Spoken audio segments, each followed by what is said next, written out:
Bonjour à tous et à toutes. Au nom de la Fondation pour la conservation du saumon atlantique et le Canadian Rivers Institute, soyez les bienvenus. Cette série est rendue possible en partie grâce aux contributions du gouvernement du Canada. Aujourd'hui, nous avons le plaisir d'accueillir Madame Elsa Gourig. Elle est finissante au doctorat en sciences de la Terre à l'Institut national de la recherche scientifique au Centre eau, terre et environnement du Québec. Ses travaux portent sur la capacité de l'homme de fontaine à franchir les pinceaux et ses résultats se basent principalement sur des données recueillies sur le terrain. Parallèlement, elle a débuté sa recherche postdoctorale en collaboration avec le US Geological Survey. Ses travaux explorent les liens entre la capacité de nage et la biomécanique de plusieurs espèces anadromes et les questions de libre passage. Avant de commencer, veuillez noter que la période de questions et réponses sera à la fin de la présentation. Sans plus tarder, je passe maintenant la parole à Madame Gourig. Donc, bonjour à tous. Pour commencer, je veux juste m'excuser pour ma voix. J'ai attrapé un mauvais rhume cette semaine. Donc, j'espère que ma voix va me suivre jusqu'à la fin de la présentation. Alors, aujourd'hui, je vais commencer par aborder des notions d'utilisation de l'habitat et de connectivité fluviale. Ensuite, je vais brièvement parler des ponceaux en tant qu'élément de fragmentation du paysage fluvial. Et puis, je vais prendre la majeure partie de la présentation pour parler de méthodes de modélisation de la capacité de passage en prenant l'onde de fontaine comme espèce cible. Je vais ensuite aborder brièvement les autres espèces et puis je vais vous parler des projets, dans le fond de mon projet de postdoctorat qui commence et de ce qu'on va pouvoir espérer là, comme données de ce projet-là. Donc, je commence sans plus tarder. Si jamais il y a quelque chose, juste me faire signe. Alors, les espèces, en fait, dépendamment des espèces, la plupart des poissons vont, durant leur cycle de vie, exploiter différents habitats. Donc, il va y avoir des habitats de reproduction, des habitats d'alimentation, des habitats également pour passer l'hiver pour certaines espèces. Et les poissons, donc, vont se déplacer entre ces différents habitats complémentaires. Je fais ici une petite différence entre mouvement et migration. Chez certains poissons, surtout les espèces anadromes, vont donc faire des migrations sur de longues distances. Et une migration, donc, est vraiment un mouvement qui est dirigé, qui prend préséance sur les autres besoins, souvent, par exemple, l'alimentation. Si on met un deuxième niveau de complexité sur ce diagramme, on voit que pour la plupart des espèces, les habitats d'alimentation, donc c'est souvent pas un seul habitat, mais les poissons vont se déplacer dans une mosaïque d'habitats d'alimentation, selon les caractéristiques du milieu et selon l'espèce. Ces habitats-là peuvent être à différentes distances les uns des autres. Donc, si le milieu est très hétérogène, on va retrouver différents habitats très près les uns des autres. Dans certains cas, ils vont être plus éloignés. Il y a également un autre type d'habitat qui est utilisé souvent de façon ponctuelle, temporaire, c'est les habitats refuges. Donc, par exemple, lorsque les conditions environnementales deviennent défavorables, trop haute température de l'eau, débit trop élevé, les poissons vont aller rechercher un habitat temporaire pour chercher refuge. Donc, c'est des habitats qui ne sont pas utilisés de façon constante, mais qui sont néanmoins souvent critiques pour la survie du poisson. Donc, quand on regarde ça, on peut comprendre que la liberté de mouvement pour un poisson est quand même un concept clé dans sa survie. Donc, par contre, dans la réalité, on va souvent se retrouver en présence de barrières dans l'environnement, que ce soit des barrières d'origine humaine ou d'origine naturelle, comme par exemple des chutes d'eau. Donc, ici, je vais faire la différence entre deux types de barrières, mais souvent, ça se recoupe et une même barrière peut être des deux types. Donc, on a les barrières physiologiques ou physiques, comme par exemple une obstruction qui va empêcher physiquement le poisson de traverser une zone. Des barrières hydrauliques, Par exemple, comme dans les ponceaux, une vitesse de l'eau excessive qui va empêcher le poisson de traverser la structure. Il y a la distance, deux habitats qui sont très distants les uns des autres. Et il va y avoir les barrières thermiques ou chimiques, donc où la température de l'eau ou la salinité de l'eau, par exemple, vont être complètement inadaptées à une espèce ou à un moment de la vie. Il y a également les barrières comportementales, donc qui vont plutôt agir sur le comportement du poisson et peut-être lui faire éviter, par exemple, l'obstacle. Donc, on va avoir la luminosité. Certaines espèces, comme la lauze, par exemple, sont très réfractives à l'ombre. Donc, pour elles, entrer dans un ponceau qui est très sombre, ça peut, c'est quelque chose vraiment que souvent elles vont éviter, même si elles ont la capacité physique pour le franchir. La rhéotaxie, qui est très présente chez les salmonidés, qui est donc quand le poisson va avoir un stimuli hydraulique, va avoir tendance à réagir en s'orientant face au courant. Donc, dans certaines structures, les conditions hydrauliques, par exemple, ne seront pas attractives pour le poisson et il n'effectuera peut-être aucune tentative de traverser l'obstacle. Et la distance peut également être une barrière comportementale. Donc, je fais une différence également de barrières totales, ou qui sont une barrière 100% du temps pour 100% de la population, et les barrières partielles qui vont laisser passer une proportion seulement de la population ou qui vont être une barrière simplement, par exemple, seulement au printemps ou seulement à l'automne. Donc ici, je vous mets un petit schéma là, très simple. Les routes, en fait, ont un effet sur la connectivité fluviale parce qu'elles impliquent des traverses de cours d'eau. Donc ici, on a un bassin versant qui est totalement non fragmenté. Et on a une route qui s'implante avec 4 traverses de cours d'eau. Donc, les traverses vont venir séparer différentes portions de l'habitat et différentes populations. Au fil du temps, en C ici, on a deux populations, par exemple la rose et la jaune ici, qui n'existent plus, qui ne sont plus là. Et ici, dans le dernier dessin, donc on a deux portions d'habitat qui sont séparées l'une de l'autre. Donc, la connectivité fluviale, quand elle décroît, en fait, la disponibilité de l'habitat décroît. La diversité génétique décroît. Si, par exemple, un ponceau va séparer deux portions de ruisseau, le flux génétique entre ces deux zones va diminuer et ça va augmenter le risque d'extinction pour les populations. Mais plus encore que tout ça, c'est la qualité globale de l'habitat. C'est peut-être moins visible, mais la qualité globale de l'habitat va diminuer. Donc, l'accès au refuge va diminuer. Et les opportunités de croissance et de reproduction vont diminuer étant donné que les poissons n'auront plus l'opportunité de circuler librement entre différents habitats complémentaires. Donc, en Amérique du Nord, on a une densité élevée de ponceaux, tout simplement parce qu'on a un réseau hydrographique qui a une grande densité. Donc, du moment qu'on construit une route, automatiquement, on a beaucoup de ponceaux à installer. Alors, chacune de ces structures, en fait, est un obstacle potentiel, donc à des échelles spatiales sur le territoire, mais également à des échelles temporelles. Donc, un même ponceau peut être passable une partie du temps, mais pas sur l'année au complet. Donc, pourquoi les ponceaux sont des obstacles? Ça peut être simplement, par exemple, pas assez de profondeur d'eau à l'intérieur ou des obstructions, par exemple, par des débris ligneux. Certains ponceaux vont connaître de l'érosion en aval, peut-être parce qu'ils ont été installés à une pente inadéquate et il va y avoir création d'une chute d'eau à l'extrémité aval du ponceau.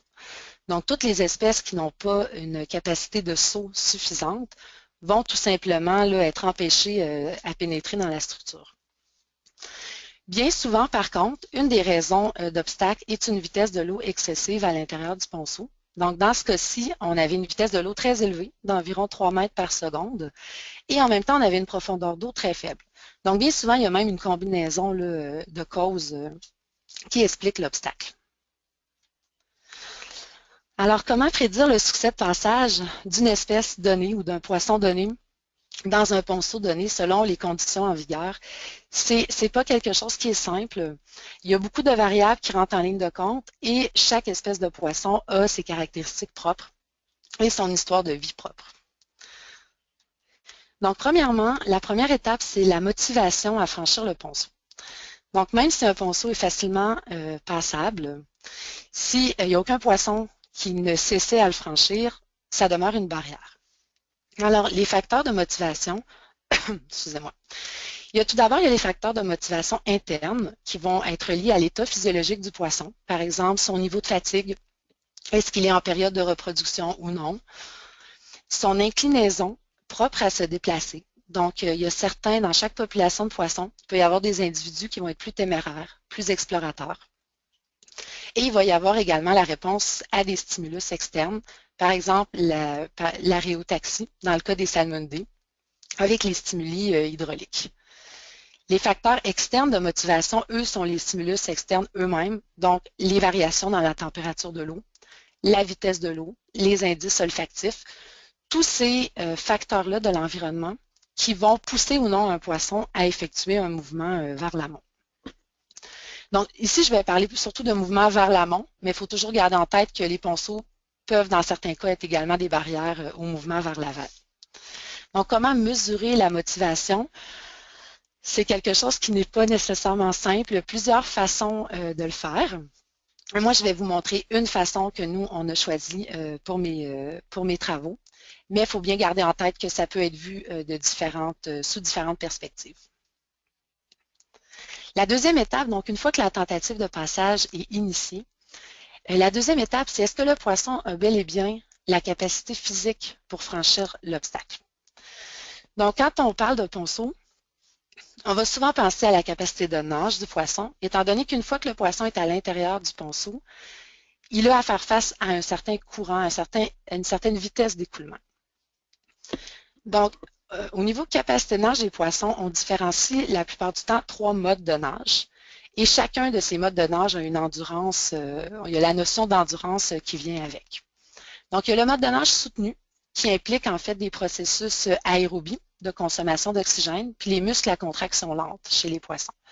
Donc, c'est un mode de nage qui implique des vitesses de nage assez faibles, mais qui peut être maintenu très longtemps sans se fatiguer. C'est un peu l'équivalent de la marche chez l'humain. On a ensuite le mode prolongé, donc où le poisson utilise différents types de muscles, nage plus vite et va se fatiguer à un certain moment. Donc, un peu comme le jogging.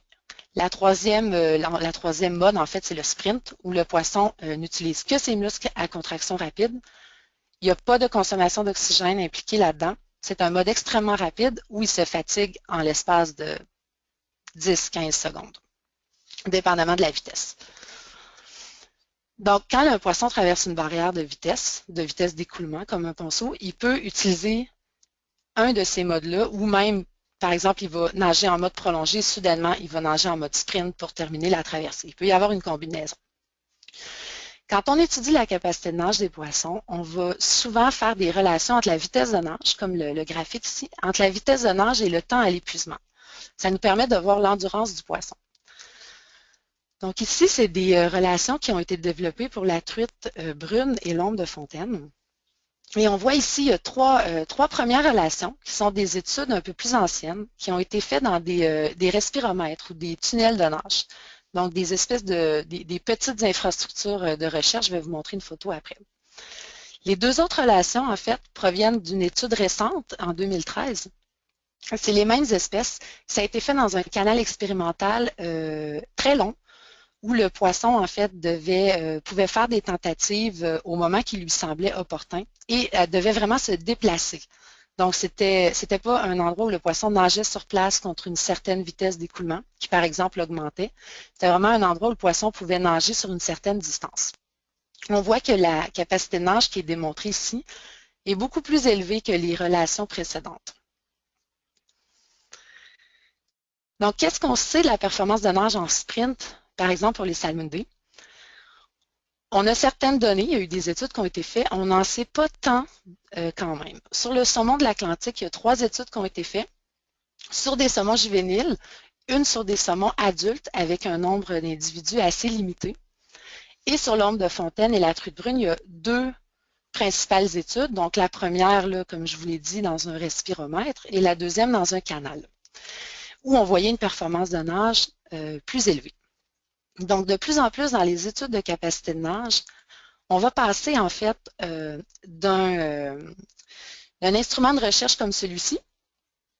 Celui-ci est quand même assez grand, c'est un petit requin qu'on voit à l'intérieur, où les poissons sont souvent forcés de nager, par exemple par un courant électrique là, qui est ici. Donc, dès que le poisson il est forcé de nager jusqu'à épuisement, à quelque chose comme ça qui est beaucoup plus, ou qui est de plus grande dimension, le poisson va progresser au-dessus du sol et où la nage va être volontaire. Donc, quand on veut savoir si un poisson a la capacité de nage et l'endurance pour traverser un ponceau, on va souvent faire référence à sa distance maximale de remontée. Donc, en 2005, il y a un auteur qui a développé le concept de vitesse de nage optimale. En fait, par exemple, si on prend un poisson qui cherche à traverser un ponceau, s'il nage pas assez vite, s'il nage lentement, il va sûrement reculer. S'il nage à la même vitesse que l'écoulement, il va faire du surplace. S'il nage extrêmement vite, il va progresser rapidement, mais il risque de se fatiguer avant la fin du ponceau. Donc, cet auteur-là démontre que chez certaines espèces, dans des conditions qui les mettent au défi, vont adopter une vitesse de nage optimale afin de maximiser la distance parcourue. Donc, cette vitesse de nage optimale-là, elle correspond en fait à la vitesse de l'écoulement, moins l'inverse de la pente de nos relations de temps à l'épuisement. Je vais vous l'illustrer graphiquement. Donc, par exemple, ici, on a la vitesse de nage et la distance parcourue, c'est en longueur de corps de poisson, et on a différentes vitesses d'écoulement. Donc, pour chacune de ces vitesses, on a effectivement une vitesse de nage qui va maximiser la distance parcourue.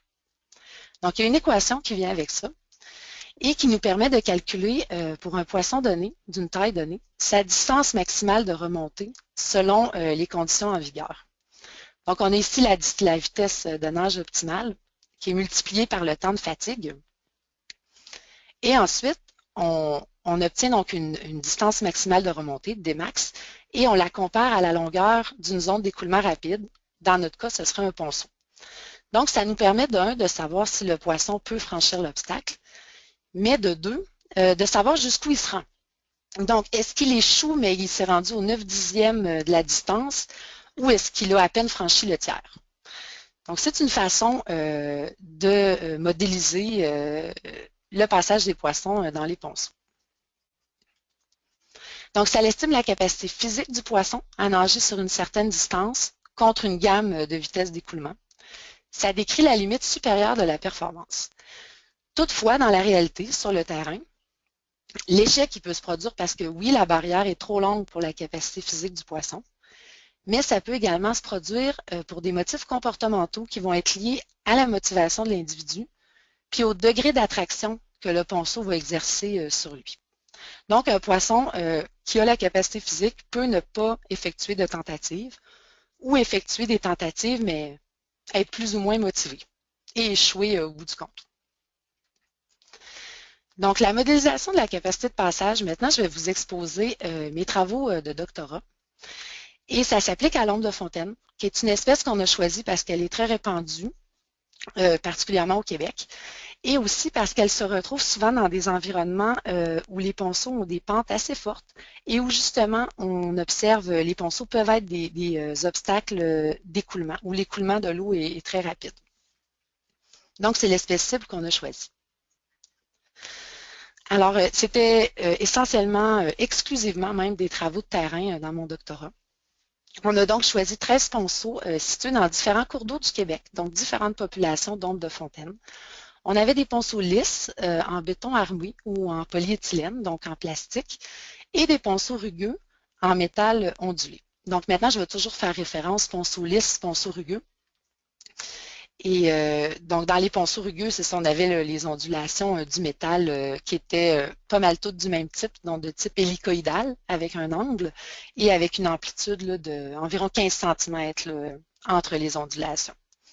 Donc, on avait une gamme de pentes, une gamme de longueur de ponceau, et on a testé des poissons sous toute une gamme de conditions, donc des vitesses de l'eau qui allaient de 0,4 à 2 mètres par seconde, des profondeurs de l'eau de 3 à 46 cm et des températures de l'eau de 3 à 18 degrés Celsius. Donc, on a enregistré les tentatives et les succès de passage d'ondes de fontaine dans chacun des ponceaux on a fait des essais de passage qui duraient environ de 24 à 48 heures. Et chaque ponceau est instrumenté avec un système fixe à transpondeur passif intégré, donc des pit tags. Le pit tag, c'est une petite puce électronique qu'on insère par chirurgie dans la cavité abdominale des poissons. Et ensuite, on relâchait nos poissons donc dans une cage assez large qui était fixée à l'aval du ponceau. Les poissons avaient deux choix, donc demeurer dans la cage ou effectuer des tentatives. On avait 4 antennes situées à l'intérieur du ponceau et ces antennes, en fait, nous permettaient d'enregistrer les tentatives de passage, les vitesses de progression des poissons, les distances maximales de remontée dans le ponceau et donc de voir si nos poissons réussissaient ou non à franchir le ponceau. Donc, vous voyez ici, vous avez la photo des antennes, de quoi une antenne type dans un des ponceaux. Donc, on a tout d'abord, on a commencé un peu à l'envers, si je pourrais dire, dans nos analyses, mais on a commencé par vouloir regarder le succès de passage global de nos poissons. Donc, on a pris la base de données complète. On avait 833 ombres qui avaient été testées dans une gamme de taille de 90 à 250 mm. C'était assez bien réparti là, comme distribution des tailles. Et on s'est dit, on va prendre les individus qui ont fait au moins une tentative. Donc, on avait 496 poissons.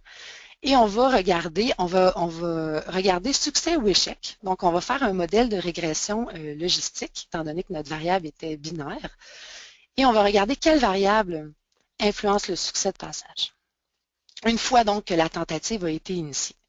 Donc, on avait plusieurs variables explicatives, des variables reliées à l'environnement, comme la température moyenne de l'eau. La durée de nos essais, qui n'avaient pas tous la même durée.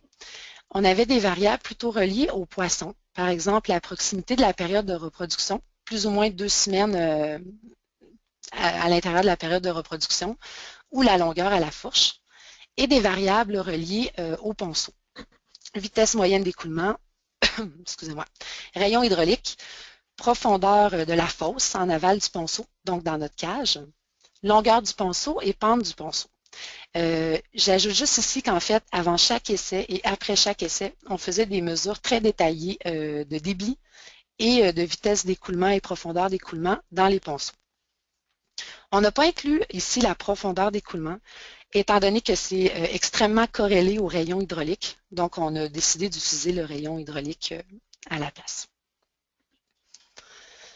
Alors, on a fait, avec toutes ces variables, on a fait différentes combinaisons de variables. On a créé différents modèles candidats pour expliquer nos données.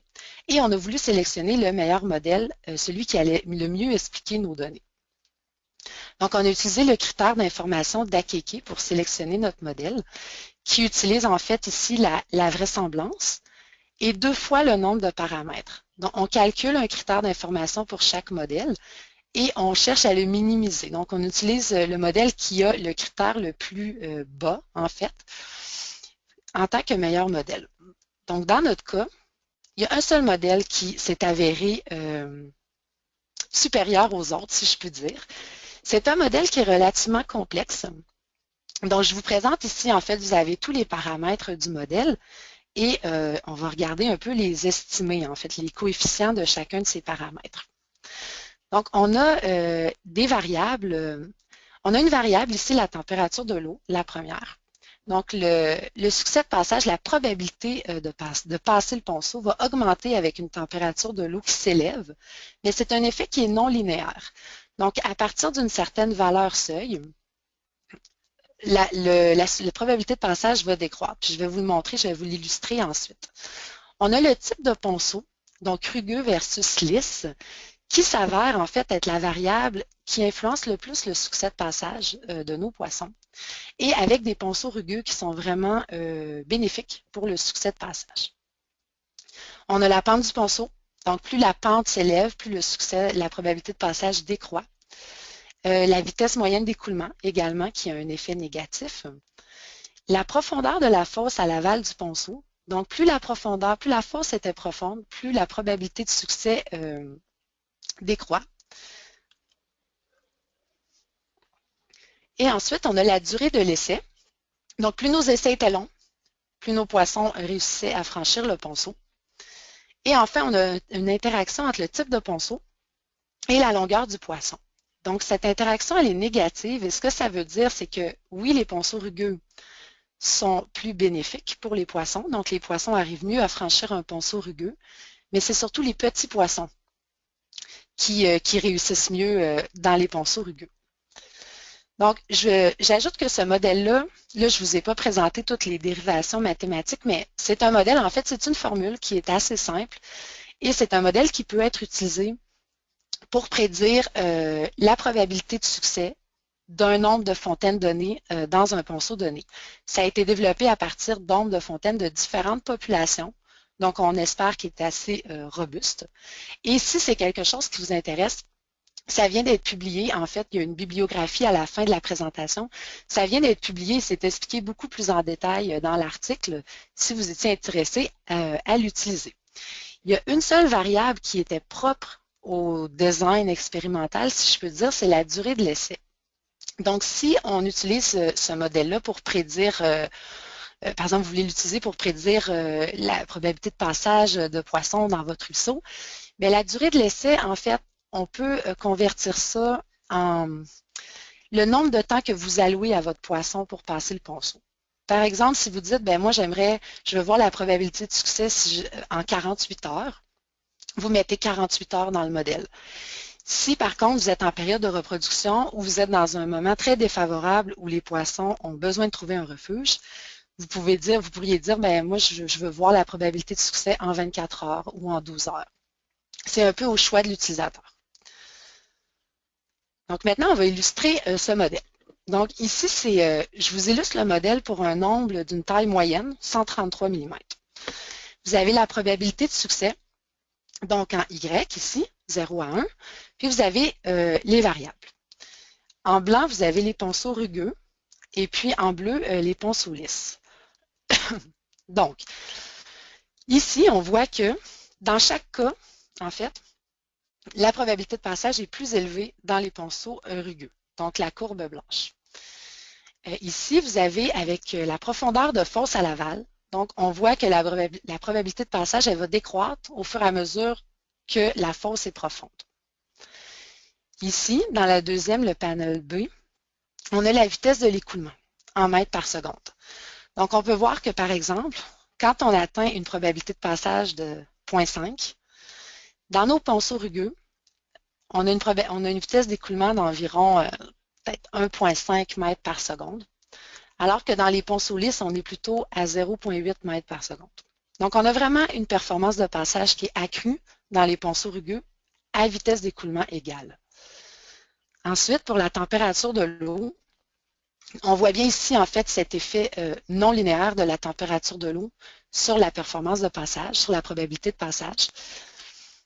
Et nous, on n'a pas testé de poissons à des valeurs supérieures à 18 degrés Celsius.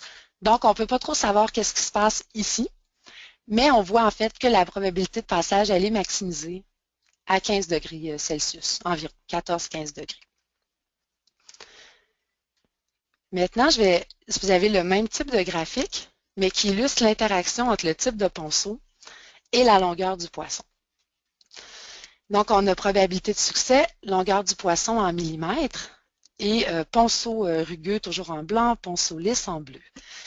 Donc, ce qu'on voit, c'est que oui, les ponceaux rugueux, on a une performance de passage qui est plus élevée, mais qui est plus élevée pour les petits individus et qui décroît ici, dans les deux premières conditions, excusez-moi, on a une condition hydraulique faible, moyenne ici, et plus élevée. Et donc, on a toujours une probabilité de succès qui va décroître au fur et à mesure que l'individu est grand. Dans les ponceaux lisses, on a tout à fait la relation inverse.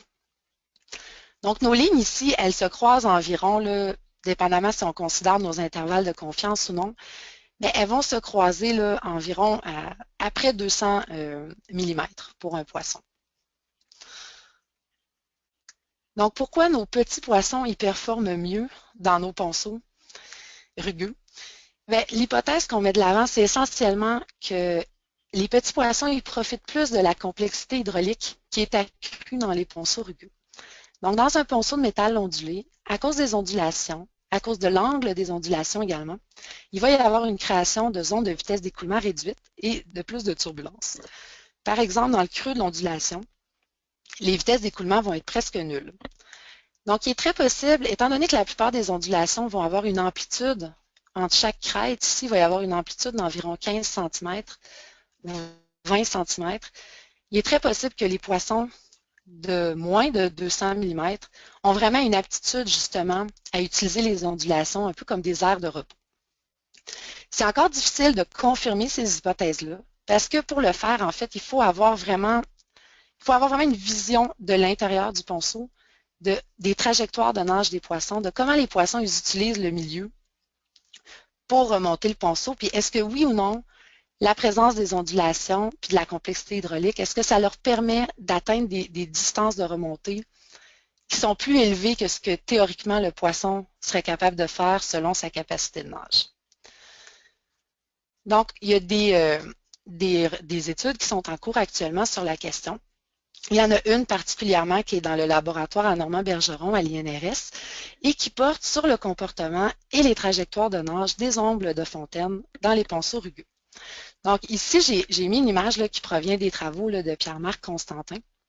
Et puis en fait, c'est des travaux qui utilisent des caméras vidéo pour filmer les poissons pendant leur remontée de ponceau, mais sur le terrain.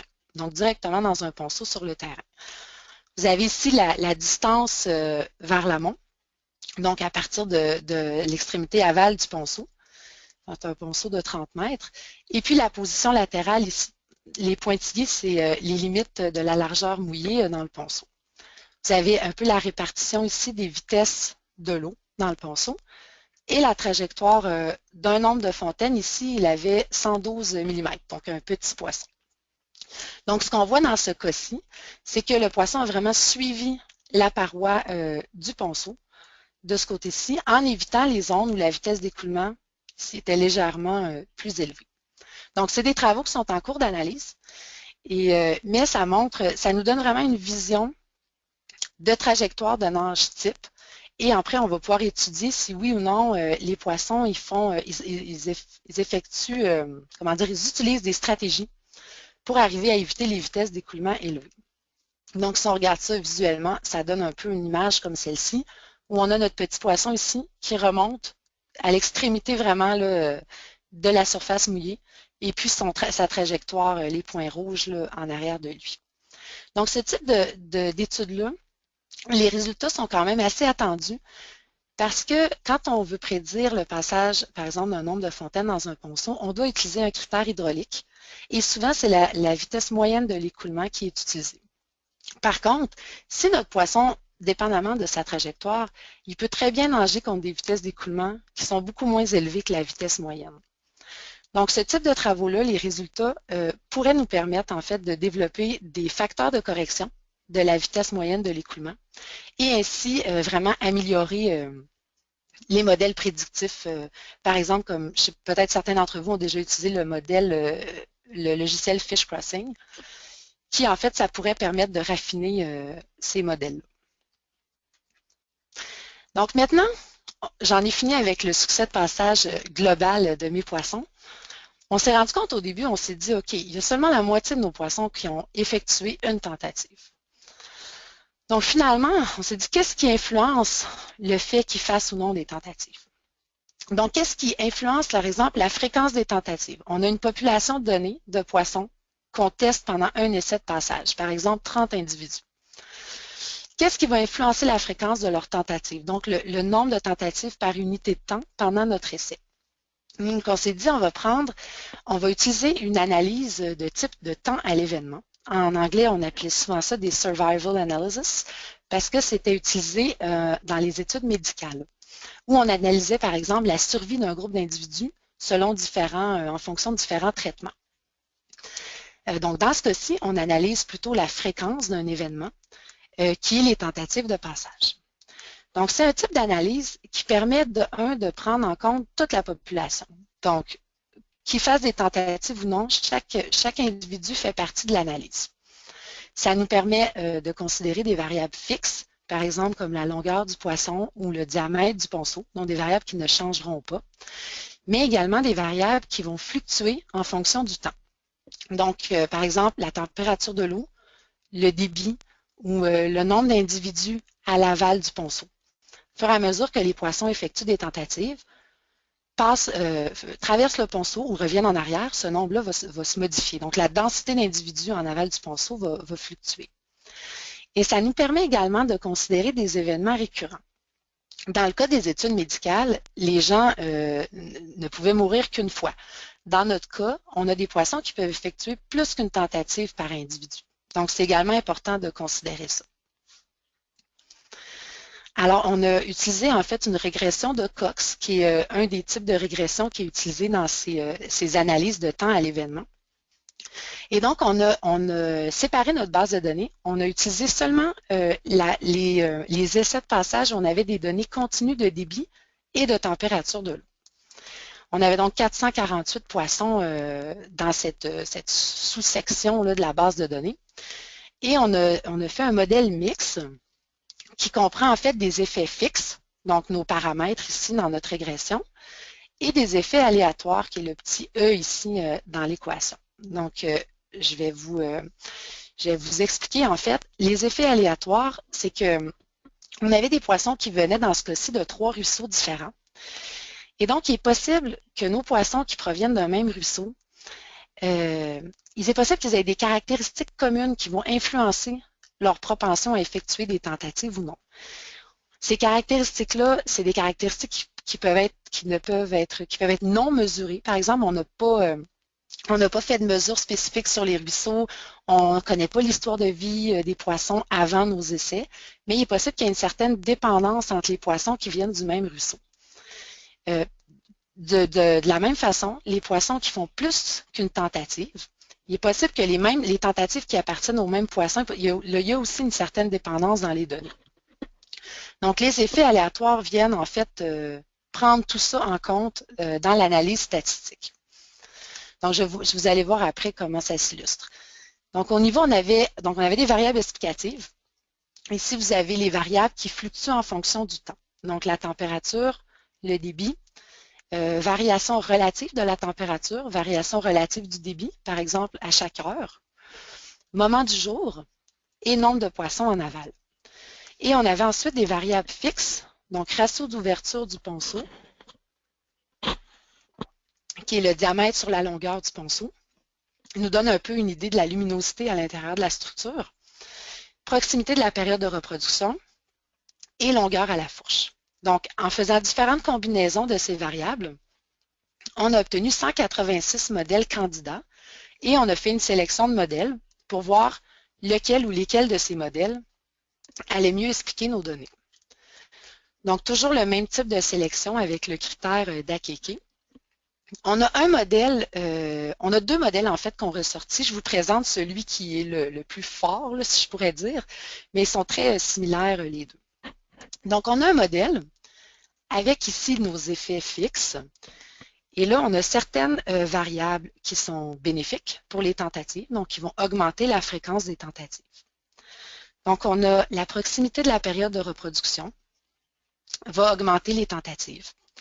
Le débit va également augmenter la fréquence des tentatives. Et au niveau du moment du jour, le crépuscule et la nuit. Donc là, on compare avec l'aube. Le crépuscule et la nuit vont augmenter le nombre de tentatives. Ensuite, on a des variables qui ont plutôt un effet négatif. Donc le jour, il y avait moins de tentatives pendant le jour. Et le nombre d'individus en aval. Donc, plus il y a d'individus à l'aval du ponceau, plus la fréquence de tentatives diminue.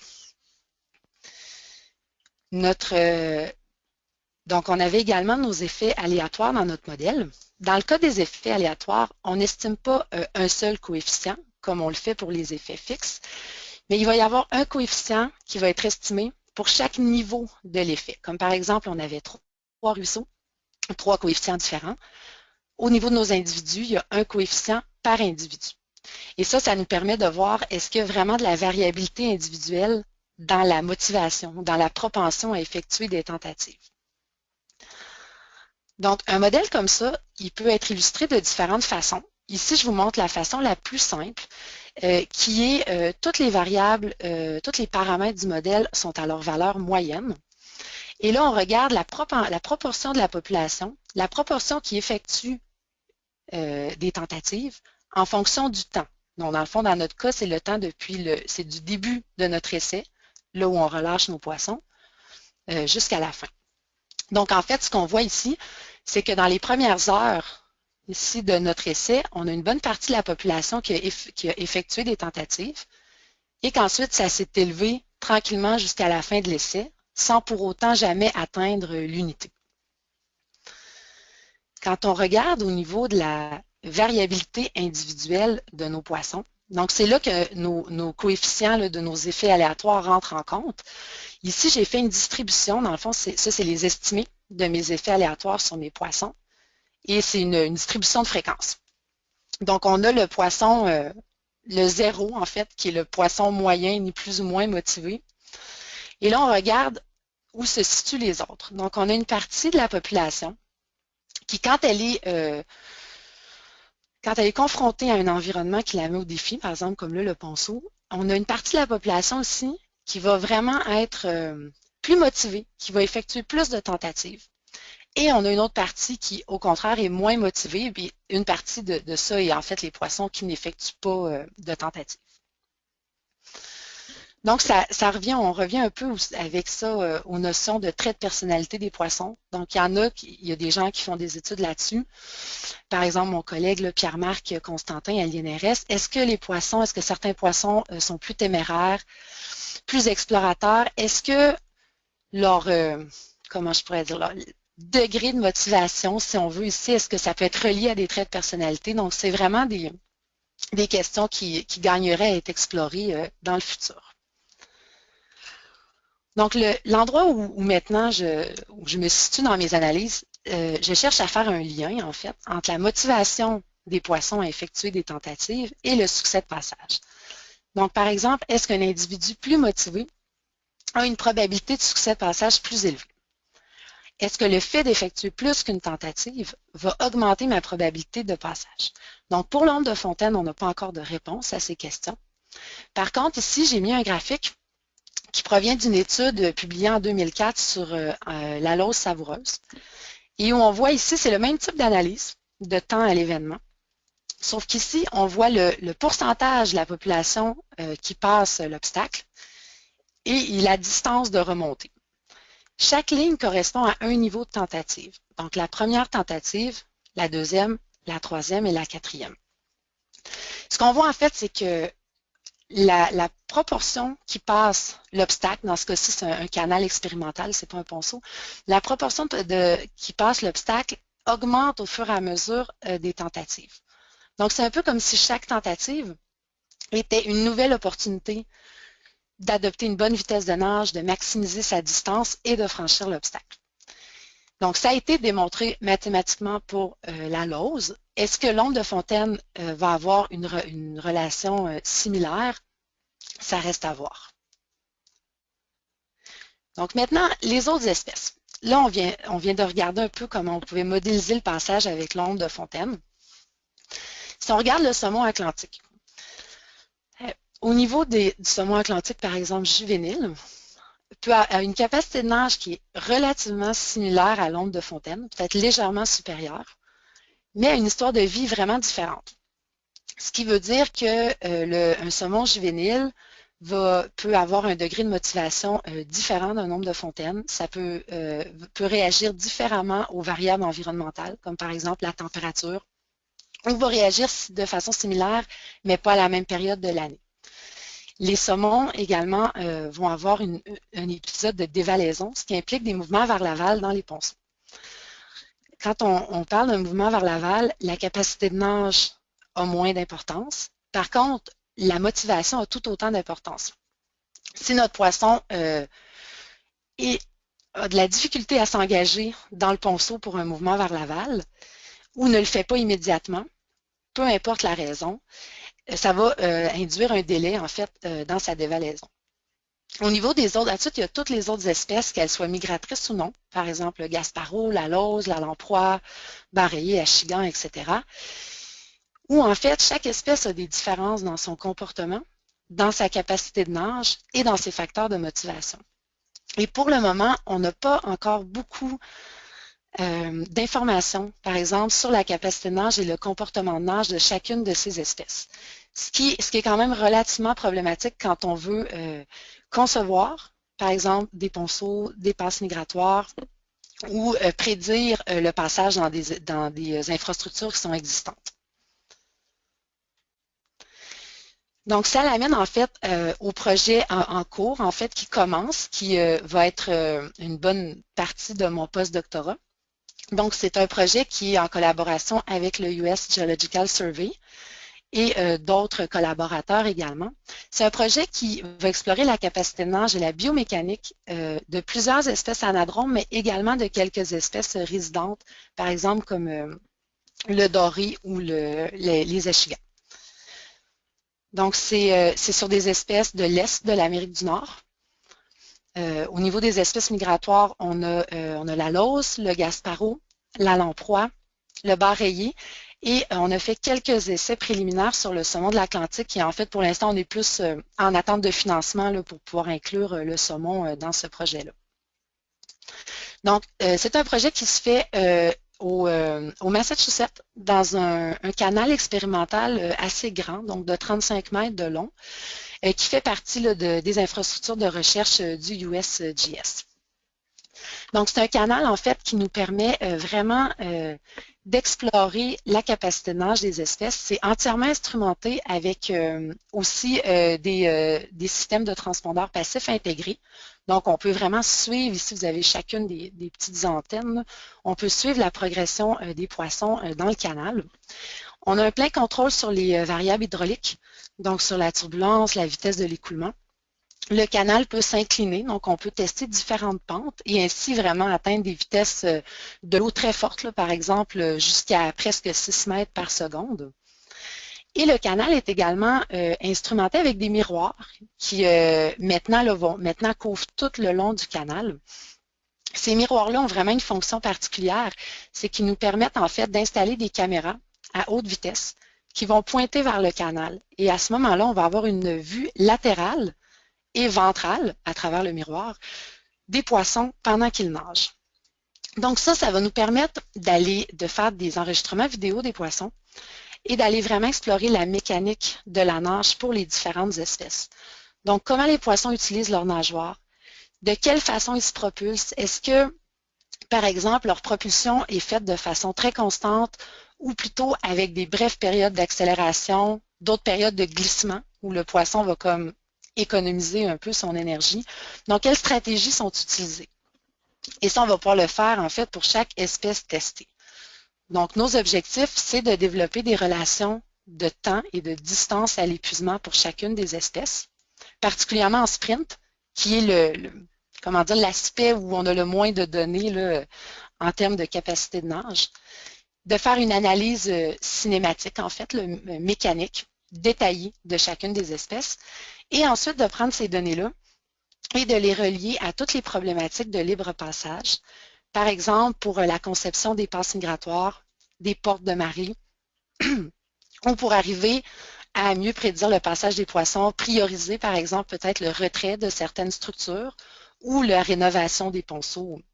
C'est assez infini là, le nombre, les applications qui vont pouvoir être faites avec ces données-là.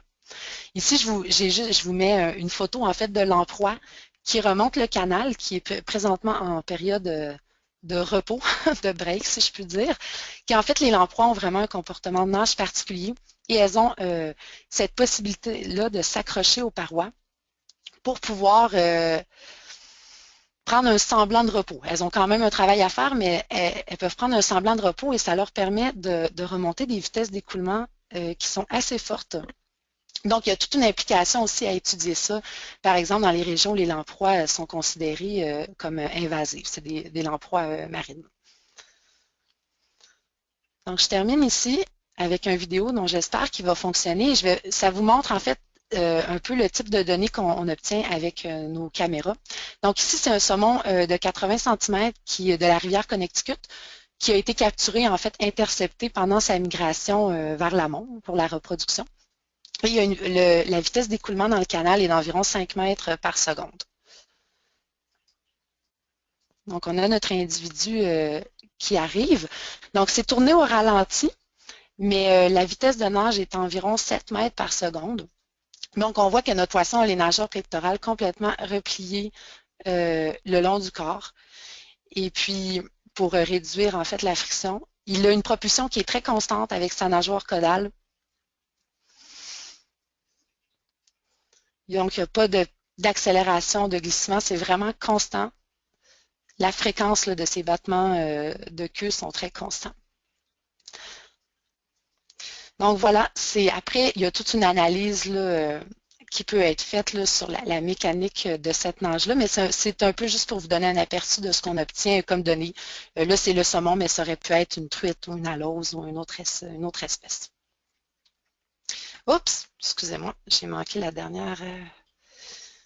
Alors voilà, en conclusion, on est réellement en période d'acquisition de connaissances sur le comportement et la performance de nage des espèces.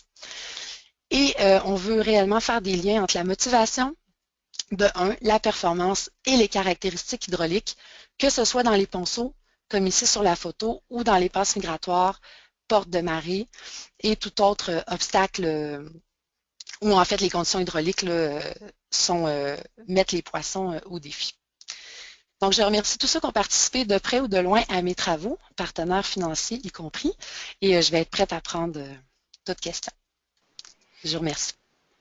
Merci beaucoup. C'était une excellente présentation, très, très intéressant. Donc, nous allons maintenant passer à la période de questions-réponses. Si vous voulez poser une question, utilisez le panneau de configuration de GoTo. C'est la petite boîte grise au coin supérieur droit de votre écran. La flèche orange l'agrandit. Vous pouvez lever votre main. C'est l'icône avec la main jaune et la flèche verte. Et je peux activer votre microphone ou vous avez le choix de taper votre question dans le panneau de configuration et je la lirai à haute voix. Donc, je pense que nous avons déjà une question de Anita Doucette. Bonjour, Anita. Anita demande, est-ce que les poissons nagent en direction aval ou en amont pour ces calculs? Alors, pour les données que j'ai présentées, c'était des poissons qui remontaient les ponceaux, donc vers l'amont, qui faisaient face à l'écoulement. Moi, personnellement, je n'ai pas fait de travaux sur la capacité de passage, mais en direction de l'aval. Merci. La prochaine question vient de André-Anne Simard. Elle demande, à partir de quelle profondeur de fosse en aval constatez-vous une perte de motivation de l'ombre? Alors, je vais regarder, est-ce que je peux revenir, oui? Oh oui, bien sûr. Oui, ok. Donc, attendez, on va regarder ça ici. Donc, ici, on voit qu'il y a une différence. En fait, le premier graphique ici, il y a une différence entre les ponceaux rugueux en blanc et les ponceaux lisses. Mais on peut voir ici, à partir là, de 0,6 mètres, là, 60 cm, il y a vraiment une... En fait, là, on est dans le succès de passage et non dans la motivation. Mais c'est sûr que cette variable-là est certainement reliée à la motivation des poissons. C'est difficile de savoir exactement pourquoi la profondeur aval fait diminuer le succès de passage, mais on pense que c'est une question soit de perception de l'écoulement, par exemple une fosse très profonde, ou juste de niveau de confort. Les poissons qui ont une fosse profonde à l'aval du ponceau, où ils ont beaucoup d'espace, peut-être plus d'opportunités justement d'alimentation, ont peut-être tout simplement moins de motivation à franchir le ponceau. C'est sûr que nous, on a testé des fosses jusqu'à 1 mètre de profondeur. Donc, plus profonde que 1 mètre, je ne peux pas m'exprimer là-dessus. Merci. Lorsqu'on attend les autres questions, un petit rappel aux participants. Notre prochain webinaire aura lieu le 17 février. Raphaël Vanderstitchel présentera une introduction au QGIS. C'est un système d'information géographique qui est gratuit et de source ouverte. Ce webinaire sera en anglais. Notre prochain webinaire français aura lieu le 9 mars. Marie Clément de l'Université de Terre-Neuve parlera d'une meilleure compréhension de la population du saumon atlantique de lac Melville à Labrador. Donc, je pense qu'on n'a pas des autres questions. Donc, Madame Gurrig, je vous remercie à nouveau. C'était une excellente présentation. Tout le plaisir a été pour moi. Merci beaucoup. Donc, c'est la fin de notre session de webinaire et je remercie tout le monde pour votre participation. Merci. Merci.